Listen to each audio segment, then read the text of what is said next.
예배 가운데 오신 여러분들을 사랑하고 축복합니다. 아멘. 이번 주 3박 4일 중국 비전 트립을 다녀와서 다시 일상의 삶의 질서로 돌아가고자 할 때 마음과 몸이 굉장히 힘들어하는 것을 느꼈습니다.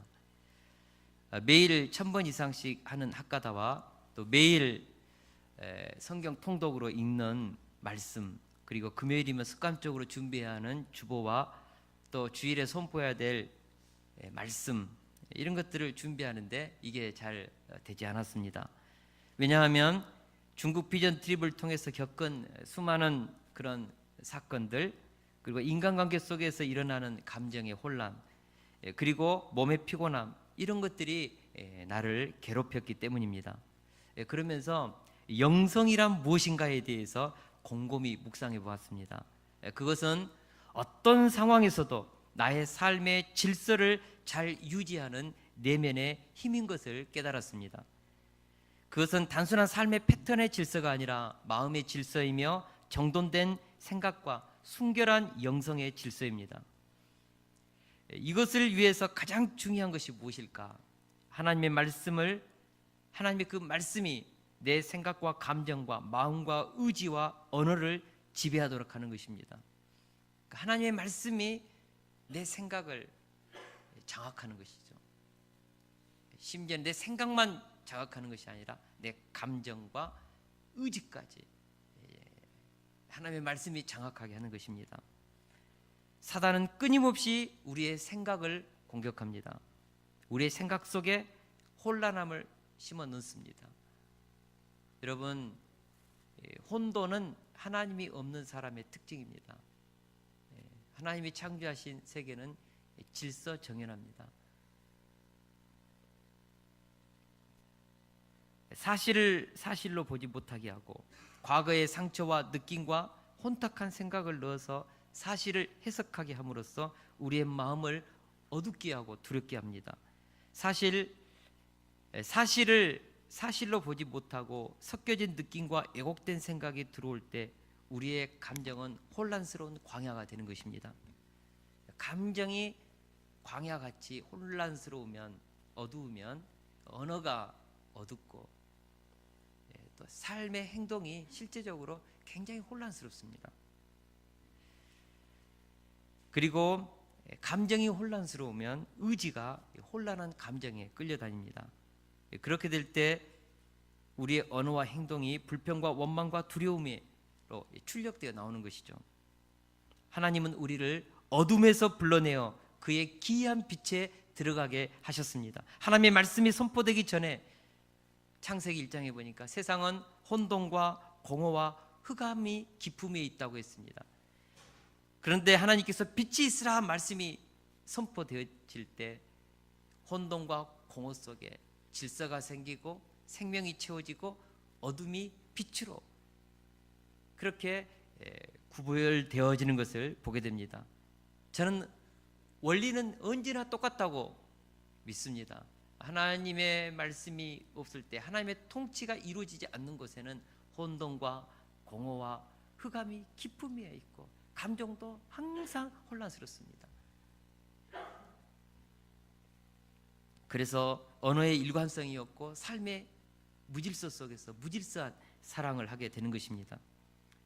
그러나 하나님의 말씀이 들어오면, 빛 대신 예수님이 우리 안에 임재하시면 어둠과 혼돈은 사라지고 질서와 생명으로 가득 차게 되는 것을 깨닫습니다. 우리는 어둠에서 빛의 세계로 나온 하나님의 자녀들입니다.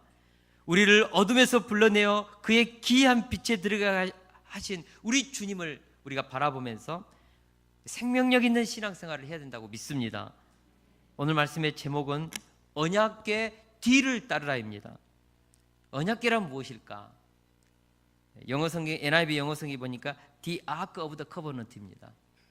그러니까 성스러운 언약의 상자입니다. 커버넌트, 계약. 다시 말해서 인간과 하나님과의 만남이 언약의 관계이기 때문에 언약 관계를 강조하는 의미로서 언약궤라는 명칭을 사용했다는 뜻입니다. 언약 관계란 앞주에도 제가 말씀드렸는데 상호 조약 관계입니다. 상호 약조의 관계입니다. 남편과 아내는 언약 관계죠. 말씀하시는 하나님과 믿고 순종해야 할 우리의 관계를 말하는 것입니다. 이런 의미에서 본다면 언약궤 뒤를 따르라는 의미는 하나님의 약속의 말씀을 믿고 따라간다는 뜻입니다. 여호사서 1장 2절에 보니까 하나님께서 여호사에게 너는 이 모든 백성과 더불어 이 요단을 건너 내가 내게 지시할 땅으로 가라. 여호사가 하나님으로부터 음성을 받았습니다. 이 백성과 더불어서 일어나라. 두려움의 자리에서 일어나라. 염려의 자리에서 일어나라. 모세가 죽었지만 하나님은 살아 계시니까. 근데 문제는 요단강을 건너서 약속의 땅으로 가라는 것입니다. 가장 중요한 것은 요단강입니다. 요단강. 요단강은 무엇입니까? 약속의 땅으로 들어가는 데 있어서 가장 큰 걸림돌이 되는 장애물입니다. 당시 요단강은 곡식을 거두는 시기로 강물이 언덕까지 범람하는 홍수가 나는 시기였고 골짜기로 흐르는 강이기 때문에 급류가 심한 곳은 굉장히 건너기가 두려울 정도로 그렇게 급류가 있었다는 것이죠. 이런 요단강을 200만 명이 넘는 이스라엘을 데리고 건넌다는 것은 거의 불가능한 상황입니다. 그러나 요단강이라는 이 장애물을 건너야만 약속의 땅으로 진군할 수 있습니다. 이 장애물을 어떻게 극복하고 어떻게 뚫고 갈 것인가? 이것이 3장 4장의 가장 중요한 관건입니다. 약속의 땅으로 가야 되는데 요단강을 건너야 합니다. 오늘 말씀은 약속의 땅 가나안으로 진입하는 데 있어서 최대의 장애물인 요단강을 건널 수 있는 영적인 전략에 대한 주님의 말씀입니다. 그것은 언약궤 뒤를 따르라는 것입니다. 우리 성도들은 언약궤 뒤를 따라갈 때 요단강을 건널 수 있습니다. 다시 말해서 언약궤가 상징하는 약속의 말씀을 따라갈 때 우리 성도들의 앞길을 막고 있는 장애물인 그 요단강을 건널 수 있다는 의미입니다. 그러면 언약궤의 뒤를 따르는 삶을 살기 위해서 우리가 해야 할 일이 무엇일까? 오늘 본문에 보니까 우리가 언약궤의 뒤를 따라가는 삶을 살기 위해서 해야 될 세 가지 행동의 원칙들을 말씀해 주고 있습니다. 첫째로 언약궤 뒤를 잘 따르기 위해서 아침에 일찍 일어나야 합니다. 우리 같이 한번 읽어볼까요? 언약궤 뒤를 잘 따르기 위해서 시작. 언약궤 뒤를 잘 따르기 위해서 아침에 일찍 일어나야 합니다. 아멘. 우리 1절 말씀도 같이 한번 읽겠습니다. 1절 말씀 시작. 또 여호수아가 아침에 일찍이 일어나서 그와 모든 이스라엘 자손들과 더불어 시딤에서 떠나 요단에 이르러 건너가기 전에 거기서 유숙하니라. 아멘. 여호수아는 아침에 일찍이 일어났습니다. 아침에 일찍 일어났다는 말씀은 하나님을 만나고 하나님의 말씀을 듣기 위해서 첫 시간을 드렸다는 의미입니다. 사실 여호수아는 하나님께서 가나안 땅을 주시겠다는 약속을 받았기 때문에 느긋하게 생각하고 여유를 부릴 수 있었습니다. 하나님께서 주시겠다고 했으니까. 그러나 그는 하나님께서 주신 땅을 내 것으로 삼기 위해서 아침에 일찍이 일어났다는 것이죠. 여호수아는 어쩌다가 한번 아침에 일찍 일어난 것이 아닙니다. 6장 12절에 보니까 또 여호수아가 아침에 일찍이 일어나니 7장 16절에도 이에 여호수아가 아침 일찍이 일어나서 8장 10절에 보니까 여호수아가 아침에 일찍이 일어나 백성을 점호하고 그렇게 기록되어 있습니다. 그러니까 여호수아의 삶의 습관입니다. 아침에 일찍 일어나는 것이 여호수아의 삶의 습관이라는 거죠. 여호수아는 하나님께서 맡겨주신 가나안 정복전쟁이라는 이 대사명을 감당하기 위해서 아침에 일찍 일어나서 하나님의 말씀을 읊조리면서 하나님과 교통하면서 하나님의 음성을 듣기를 게을리하지 않았습니다. 여호수아뿐만 아니라 하나님께서 쓰신 위대한 종들은 한결같이 아침에 일찍 일어나서 첫 시간을 하나님께 드림으로 하루를 시작했습니다. 고라 자손이 쓴 시편 46편 5절을 우리 같이 한번 읽겠습니다. 시작. 하나님이 그 성중에 계심에 성이 흔들리지 아니할 것이라. 새벽에 하나님이 도우시리로다. 아멘. 새벽 이른 아침에 일어나 하나님의 말씀을 듣고자 했을 때 하나님은 시인에게 인생의 장애물인 요단강을 건널 수 있는 위로의 말씀, 능력의 말씀, 영감의 말씀, 지혜의 말씀을 공급해 주셨다는 것이죠. 여러분, 하나님은 새벽에 우리를 도우십니다. 물론 온종일 우리의 삶을 인도하고 있지만 특별히 새벽에 하나님의 세미한 말씀으로 우리를 지도하기를 원하십니다. 하루를 시작할 때 하나님 앞에서 그 첫 시간을 드리면서 새벽에 우리를 이끄시는, 오늘 하루를 이끄시는 그 하나님과 교통하는 것이 우리 인생의 최고의 축복이요, 우리의 삶을 형통으로, 우리의 삶을 축복으로 열어가는 가장 중요한 삶의 습관입니다.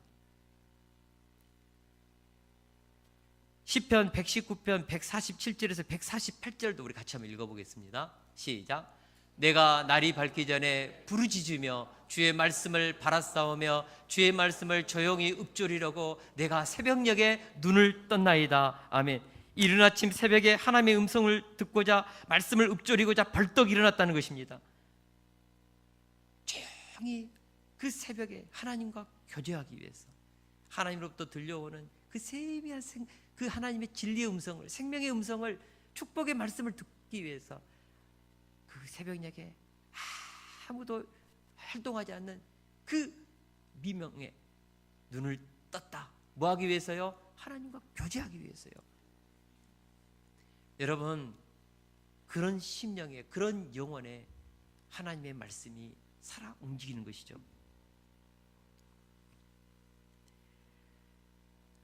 예수님도 사복음서를 읽어보니까 하나님의 아들이셨지만, 능력이 무궁했지만, 그분의 본체가 신성의 충만함으로 가득했지만 새벽 이른 아침에 홀로 산에 들어가서 성부 하나님과 교통했습니다.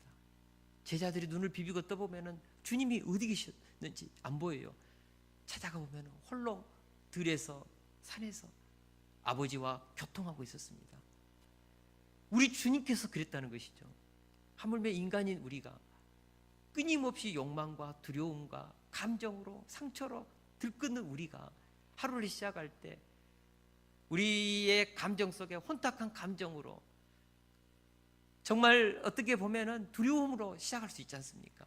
그러나 말씀을 붙잡고 시작할 때 하나님이 우리의 영혼에 경쾌함을 주고 마음에 행복을 주는 것이죠. 능력을 받는 것이죠. 할렐루야.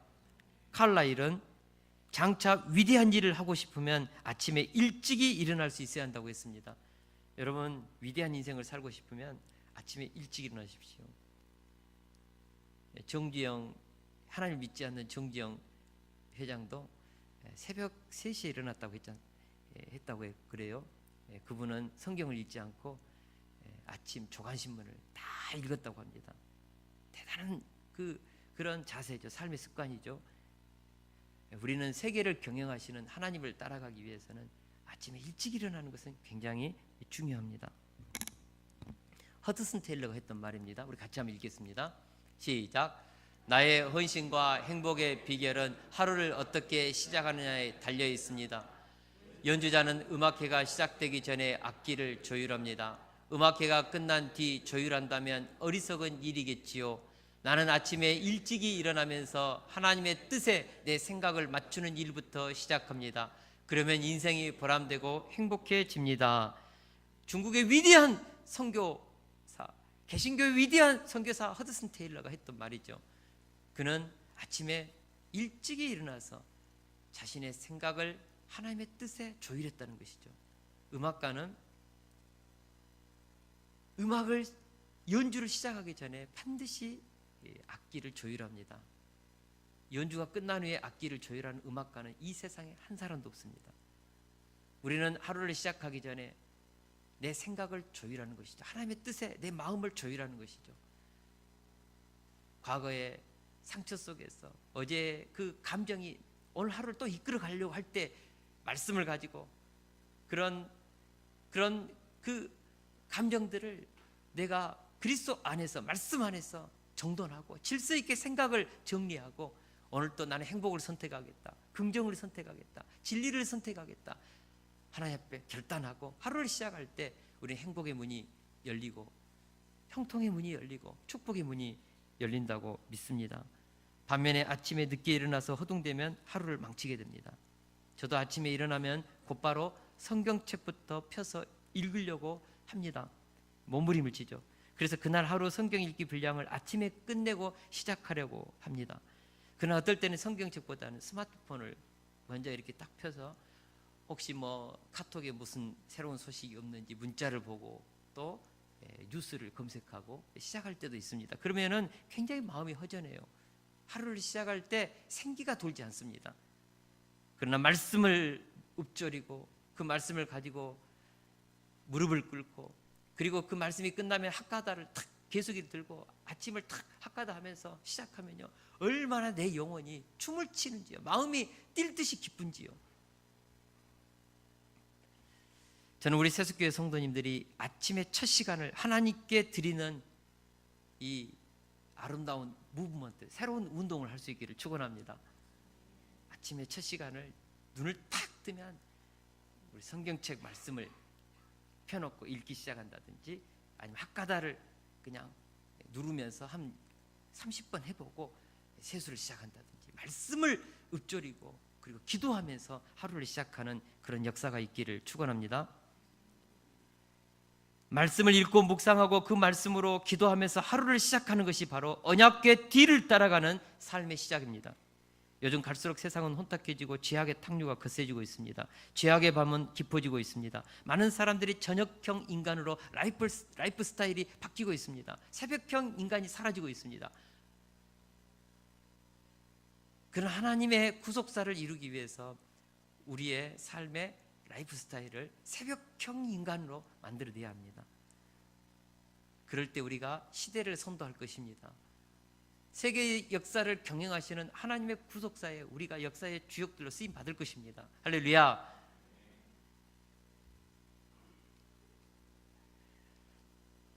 이 세상을 이길 수 있는 비결은 이른 새벽을 깨워 주님과 영적 교제를 나누는 것입니다.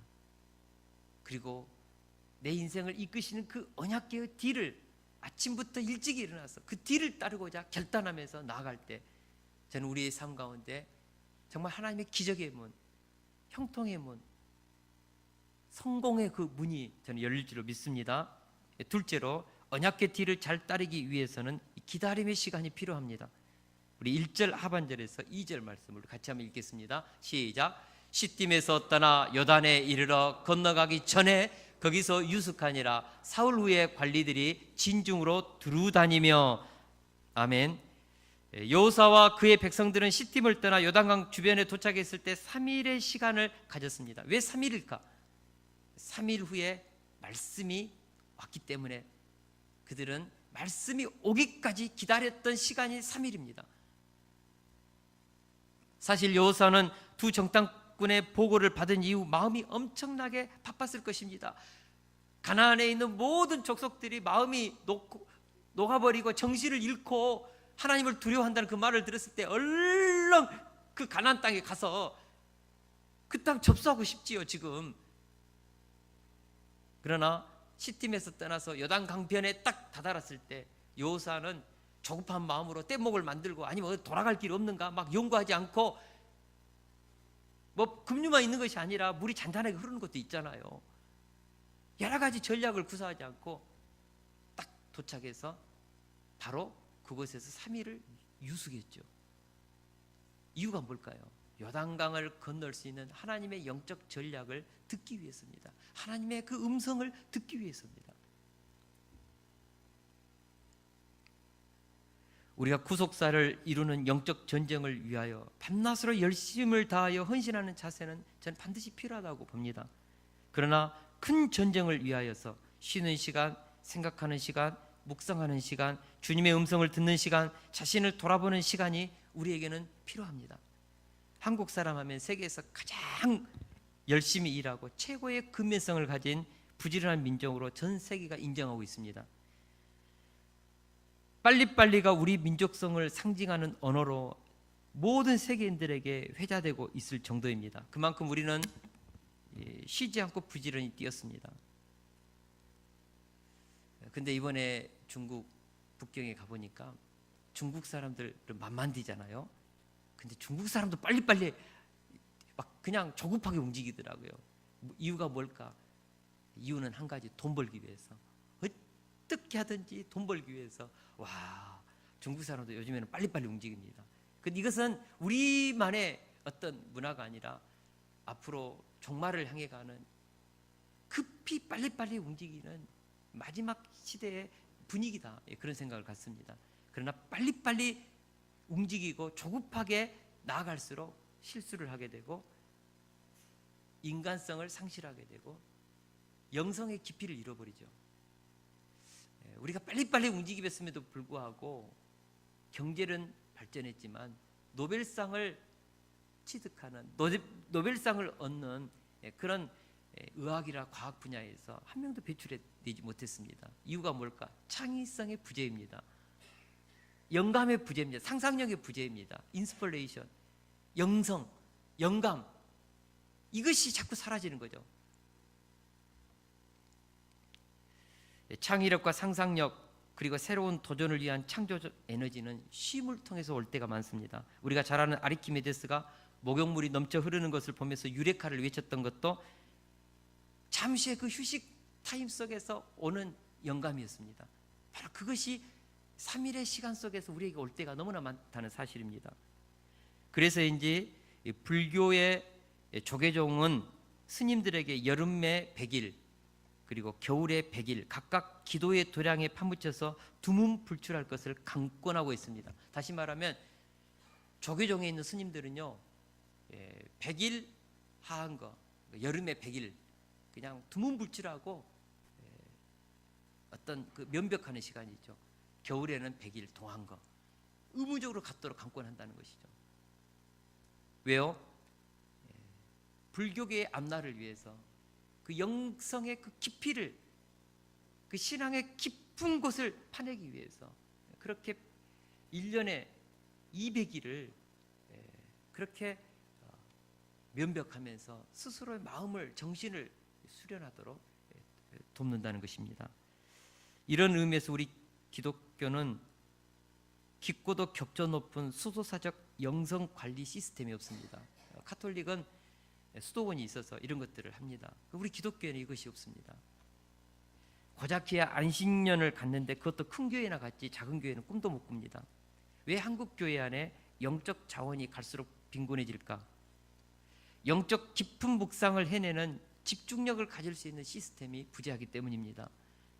깊은 영적 내공을 가진 목회자들, 성도들의 그 영혼을, 이 시대를 뚫고 요단강을 뚫고 나아갈 수 있는 그 깊이 있는 그 영성을 제공해 줄 수 있는 목회자들의 그 영성의 깊이를 공급받아야 되거든요. 이런 것들이 우리 개신교의 시스템 속에는 거의 부재하다는 것이죠. 그래서 갈수록 얕아지고 천박해진다는 소리를 들을 때가 많습니다. 우리가 너무 힘들 때, 인생의 장애물 앞에 너무 인생이 고단할 때 우리는 뒤로 물러가서 3일을 하나님과 독대하는, 말씀을 깊이 있게 묵상하고 말씀 속으로 깊이 있게 들어가서 나를 들여다보는 그 시간을 우리가 가질 필요가 있다는 거죠. 이 메타인지입니다. 멀리 떨어져서 나 자신을 내가 보는 것이죠. 이런 메타인지에 깊이 있는 묵상의 시간을 가질 때 우리는 더 멀리, 더 깊이 있게, 더 높이 나를 수 있는 것이죠. 우리가 분주함 속에서도 잠시 멈춰서서 하나님의 말씀을 묵상할 수 있는 그런 시간들을 갖자는 것입니다. 전화도 끄고 잡다한 생각도 내려놓고 하나님만 바라보는 시간, 그런 공간이 나에게는 있는가? 여러분들에게는 있습니까? 그 바쁜 전쟁을 앞둔 요단강에서 3일의 쉼의 시간, 그리고 하나님의 음성을 기다리는 시간은 여호수아와 이스라엘 백성들에게 새로운 경험이었을 것입니다. 그 3일은 급한 마음, 조급한 마음, 움직이고 행동하고 싶은 초조한 마음을 내려놓고 하나님의 뜻을 묵상하고 기다리는 시간이었습니다. 사흘 동안의 기다림 시간 속에서 매일매일 아침마다 하나님의 음성을 듣고자 묵상하는 시간을 통해서 마침내 하나님의 말씀이 그 3일 속에서 온 것입니다. 그리고 바로 제사장들이 언약궤를 메고 앞서서 출발하고 이스라엘 백성들을 2000 규빗의 거리를 유지하고 따라오라는 하나님의 음성이 여호수아에게 들어온 것이죠. 우리가 바쁠 때 하나님의 음성 없이 움직일 때가 많습니다. 여러분, 하나님의 음성을 듣지 않고 우리가 움직일 때 사고가 일어납니다. 바쁠수록 초조하고 급박할 상황일수록 하나님의 명령이 떨어지기까지 기다려야 합니다. 확실한 하나님의 뜻이 내 마음속에 확신될 때까지 하나님이 이것을 분명히 원하십니다 라는 그 분명한 하나님의 감동이 내 마음뿐만 아니라 상황과 환경에서 주어지는 것을 볼 때까지 기다림의 시간, 굉장히 중요한 것이죠. 그 기다림의 시간을 통하여서 우리는 말할 수 없는 그런 새로운 점프를, 창조적인 어떤 그 영감을 얻을 수 있다는 것입니다. 급할수록 돌아가는 말이 있습니다. 여러분, 오늘 이 말씀을 우리가 다시 한번 묵상하면서 급할수록, 조급할수록, 초조할수록 멈추어 서서 자기를 돌아보고 미래를 묵상해보고 자기 생각을 정돈하고 내 감정을 한번 정돈해보고 그렇게 나아갈 수 있는 그런 정말 배짱 있는 우리의 내면, 영성의 힘, 그것을 갖출 수 있기를 축원합니다. 할렐루야. 3일을 기다릴 수 있는 힘, 주여 우리 성도들에게 주옵소서. 셋째로, 언약궤 뒤를 잘 따르기 위해서는 선포된 말씀을 잘 들어야 하고 2000 규빗의 거리를 유지하면서 따라가야 합니다. 우리 2절에서 4절 말씀을 함께 같이 읽겠습니다. 시작. 사울 후에 관리들이 진중으로 두루 다니며 백성에게 명령하여 이르되 너희는 레위 사람 제사장들이 너희 하나님 여호와의 언약궤 매는 것을 보거든 너희가 있는 곳을 떠나 그 뒤를 따르라. 그러나 너희와 그 사이의 거리가 2000 규빗쯤 되게 하고 그것에 가까이 하지는 말라. 그리하면 너희가 행할 길을 알리니 너희가 이전에 이 길을 지나보지 못하였음이니라 하니라. 아멘. 3일 후에 마침내 하나님의 음성이 임했습니다. 그들이 3일을 기다리는 이유가 바로 이 음성을 듣기 위해서죠. 3일 후에 하나님은 여호수아의 심령에 하나님의 말씀을 들려주었습니다. 요단강을 건너는 영적 전략을 가르쳐 줬습니다. 그것은 제사장들이 언약궤 매는 것을 보거든 너희가 있는 곳을 떠나 그 뒤를 따르라는 것입니다. 여러분, 성도들은 목사님의 입을 통해서 선포된 말씀을 기다려야 합니다. 왜냐하면 그 선포된 말씀 안에 내 인생의 장애물인 요단강을 건널 수 있는 영적인 전략이 들어있기 때문입니다. 오늘 강단에서 선포된 이 말씀 속에서도 우리의 삶에 가로막고 있는 요단강을 건널 수 있는 수많은 하나님이 가르쳐준 영적인 전략들이 우리 속에 들어올 것입니다. 어제 토요일 주무시면서 하나님 강단을 통하여서 저에게 들려주는 이번 한 주 동안 살아갈 수 있는 영적 전략이 뭡니까? 목사님의 입을 통하여서 묵상된 그 본문을 통하여서 들려오는 하나님의 음성이 뭡니까? 정말 간절히 고대하면서 기대하면서 오늘 여기 오신 분들이 있습니까?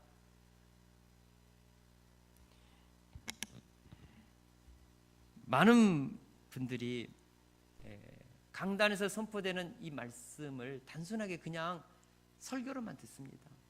교훈으로만 듣습니다. 내가 내 인생의 요단강을 뚫고 건너야 될 하나님의 영적 전략으로 듣고 실천하고 즉시 따라가야 할 그 말씀으로 받지 않습니다.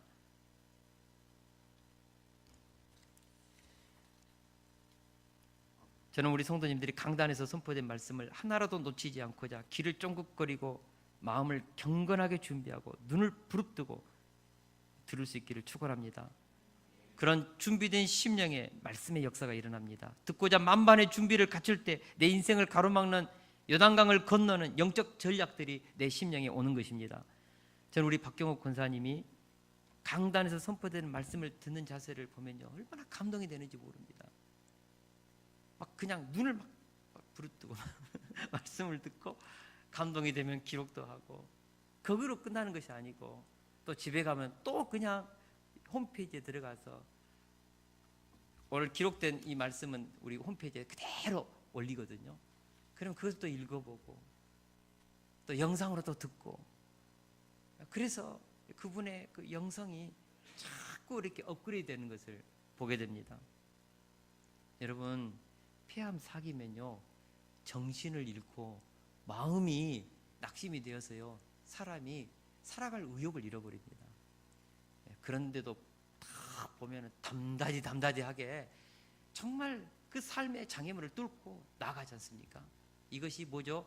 영성의 힘, 말씀의 힘, 말씀을 뒤따라, 언약궤를 뒤따라가는 하나님의 그 전략을 붙잡고 나아가는 영성의 힘이죠. 할렐루야. 우리가 하나님의 말씀을 받을 때 우리는 요단강을 건너서 하나님이 주시는 약속의 땅으로 들어갈 수 있습니다. 더불어서 말씀을 선포하는 종들은 신실하게 하나님을 기다리며 그 뜻을 물어서 어떻게 성도들이 요단강을 건너야 할지 영적 전략을 선포해 줄 수 있어야 합니다. 목회자는 강단에서 선포하는 말씀을 받기 위해서 하나님 앞에서 끝없이 영적 거룩한 투쟁을 해야 합니다. 자신을 성결하게 하고 말씀을 밤낮으로 묵상하면서 하나님의 음성을 들어야 합니다. 목회자가 듣는 하나님의 음성이 성도의 가정과 성도들의 미래의 삶을, 그들의 인생을 가로막고 있는 요단강을 건너게 하고 여리고를 무너뜨리게 하는 강력한 하나님의 영적 전략이기 때문에 그런 것이죠. 이런 의미에서 강단에서 말씀을 선포하는 사역은 무슨 쇼가 아니고 자기를 드러내는 것이 아니고, 오늘 우리에게 필요한 하나님의 그 요단을 강을 건너게 하고 이 시대를 경영할 수 있는 하나님의 말씀을 선포하는 사역이기 때문에 너무나 책임이 막중한 것입니다. 그래서 우리 성도님들은 이 강단에서 선포되는 말씀 역사를 위해서 기도해야 합니다. 교회는 말씀이 이끌고 갑니다. 우리 교회는 말씀이 이끌고 가는 것이죠. 할렐루야. 앞으로 이 여호수아 말씀이 2018년 한 해 동안 우리의 삶을 이끌어 갈 것입니다. 우리의 영성을 끌어갈 것입니다. 우리의 미래를 열어갈 것입니다. 그래서 여호수아의 말씀 역사, 여호수아를 말씀을 통해서 주시는 그 하나님의 음성을 우리가 듣기 위해서 귀를 쫑긋거리고 목사님에게 그 하나님의 말씀이 공급되도록 기도해야 되는 것이죠. 그래서 여호수아를 통해서 주어지는 그 말씀을 이스라엘 백성들이 순종했을 때 요단강이 열린 것입니다. 할렐루야. 더불어서 제사장들이 매는 언약궤를 백성들이 따라갈 때 일정한 거리를 두고 따라가라고 했습니다. 그리하면 너희 행할 길을 알게 되리라는 것입니다. 언약궤는 하나님의 임재의 상징이기 때문에 언약궤가 앞장서서 간다는 것은 하나님께서 앞서서 그들을 인도하시겠다는 의미입니다. 그런데 백성들이 언약궤를 따를 때 왜 2000규빗인가? 2000규빗이면 900m거든요. 900m. 왜 하필은 900m인가? 지금도 유태인들은 이 2000규빗을 적용해서 회당 주위에 900m 거리를 유지하면서 그렇게 집을, 거처를 마련합니다. 그리고 안식일에 걸어갈 수 있는 거리가 2000규빗입니다. 2000규빗, 하나님과의 관계를 유지할 수 있는 거리로 그들은 해석하는 것이죠. 하나님이 가르쳐 줬으니까. 2000규빗의 의미가 뭘까요? 정확하게 언약궤가 육안으로 보일 수 있는 거리이고 하나님을 경외하면서 따를 수 있는 경외심의 거리인 것입니다. 다시 말해서 언약궤를 따를 때 경외심을 가지고 두렵고 떨림으로 그 언약의 말씀 앞에 순종하며 가라는 것이죠. 그들이 경외심을 가지고 하나님의 인도하심을 따르게 될 때 그들이 행할 길을 알게 된다는 것입니다. 그리하면 너희 행할 길을 알리니 너희가 이전에 이 길을 지나보지 못하였음이라. 이스라엘 백성들이 한 번도 가보지 못한 그 길을 하나님께서 열어주시겠다는 것입니다. 요단강이 어떻게 길이 열릴지도 모르지만, 홍해가 어떻게 그 속에 하나님이 감춰주신 비밀한 길이 있는지 모르지만 언약궤의 뒤를 따라가면 길은 열리는 것이죠. 자녀들이 혼자 길을 가면 두려워 울잖아요. 근데 엄마 손을 탁 잡고 가면요, 두려움이 없이 모르는 길도 막 그냥 휘바람을 불며 가는 것이죠. 왜요? 엄마가 아빠가 다 알고 있기 때문에 손만 잡고 가면 든든합니다. 언약궤 뒤를 따라간다는 것은 우리의 미래를 알고 인류 역사를 경영하시고 인생의 생사화복을 주관하시는 그 하나님의 그 주권을 우리가 믿고 말씀에 순종하여 따라가는 것이죠. 앞길을 최고의 베스트의 길로 인도하실 그 하나님을 믿고 따라가는 것이죠. 교회를 개척하면서 또 우리 세속 기독사관학교를 시작하면서 하나님의 언약궤 뒤를 따라가는 것입니다. 하나님이 앞서서 행하시는 그분의 뒤를 가는 것이죠. 내 생각 앞세우면 사고가 일어나죠. 200규빗, 2000규빗을 유지하라는 것은 하나님의 뒤를 따라오라는 것이고 하나님보다 앞서지 말라는 것이죠.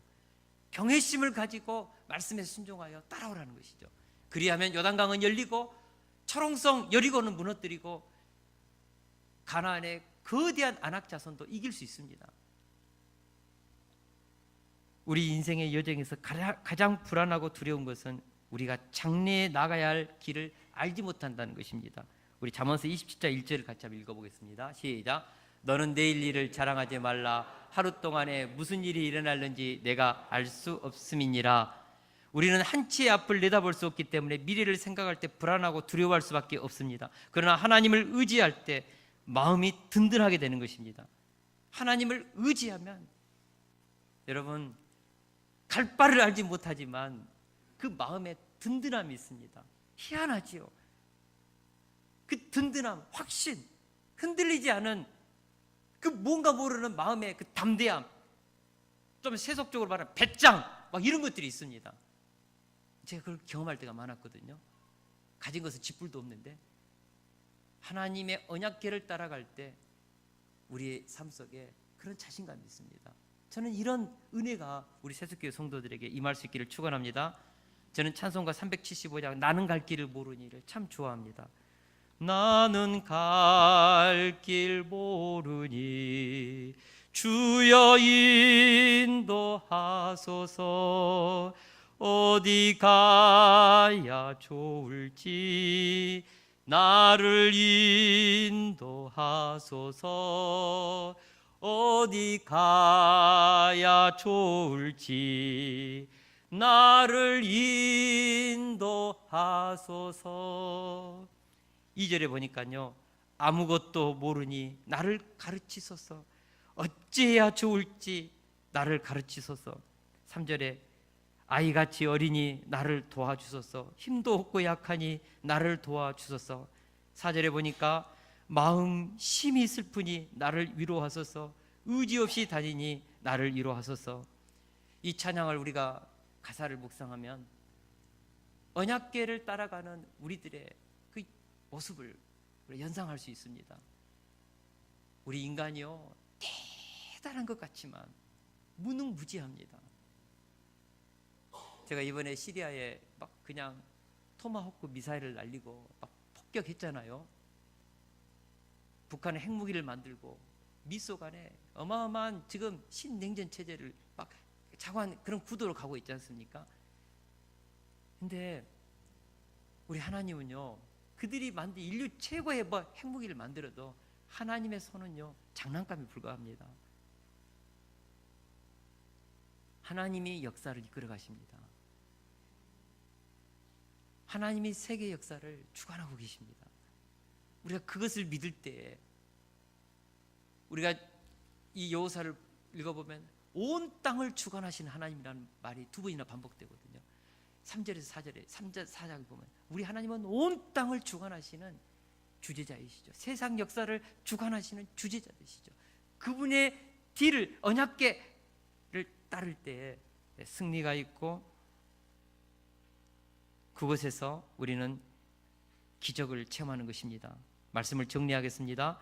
오늘 말씀을 묵상하면서 인간의 힘으로 건널 수 없는 요단강 앞에 멈춰선 우리들에게 언약궤를 바라보라, 언약궤를 앞세워 요단강을 건너라는 이 주님의 음성을 듣게 됩니다. 너희는 내 뒤를 따라오라, 내가 앞서가겠다는 이 위로의 말씀이 저의 심령에 왔습니다. 하나님보다 앞서지 말라는 그 주님의 음성도 들립니다. 우리 오늘 이 말씀을 묵상하면서 언약궤를 잘 따르기 위해서 무엇을 해야 될 것인가? 첫째, 아침에 일찍 일어나서 첫 시간을 하나님께 드리면서 하나님과 교통하겠습니다. 말씀을 가지고 교통하겠습니다. 이것이 언약궤를 잘 따르는 삶의 습관입니다. 두 번째는요, 인생의 장애물 앞에서 그냥 조급하게 상황을 보고 혈기로 움직이지 않고 3일을 기다릴 수 있는 인내심, 하나님이 고호할 때까지, 하나님의 말씀이 내 심령에서 확증이 될 때까지 3일을 기다릴 수 있는 그 영성의 힘, 내면의 힘을 갖추라는 것이죠. 이것이 언약궤를 뒤를 따라가는 영성입니다. 마지막으로 언약궤 뒤를 따를 때 여호사의 입에서 선포되는 말을 잘 들어야 합니다. 저희 기독사관학교 우리 학생들에게 꼭 하게 하는 말이 있습니다. 따라하게 하는 말이 있습니다. 잘 듣습니다. 따라서 하시네. 한번 따라서 해볼게요. 잘 듣습니다. 정확하게 듣습니다. 통째로 듣습니다. 이걸 자꾸 따라서 하게 하거든요. 왜냐하면 경청에서 실력이 나오거든요. 아무리 선생님이 훌륭하게 가르쳐도 경청하지 못하면, 정확하게 듣지 못하면 다 틀리죠. 배울 때는 정확하게 듣고 통째로 듣고 그리고 잘 들어야 합니다. 하나님의 말씀을 잘 들어야 합니다. 그래야 우리가 실패하지 않고 실수하지 않죠. 두 번째로는 2000규빗을 거리를 두고 따라가는 것입니다. 경외심을 가지고 말씀에 순종하여 따라가는 것이죠. 하나님을 앞서지 말라는 것입니다. 말씀보다 앞서서 나가지 말라는 것입니다. 우리가 이 원칙을, 규칙을 잘 지킨다면, 언약궤 그 뒤를 따르라는 이 하나님의 음성을 우리가 잘 새기고 이번 한 주를 살아간다면, 저는 이번 한 주 동안에도 우리의 삶 가운데 어마어마한 영적인 진보와 축복의 문이 열리는, 기적이 일어나는 그런 한 주가 될 줄로 믿습니다. 할렐루야. 우리 찬양하고 같이 기도하는 시간 갖겠습니다.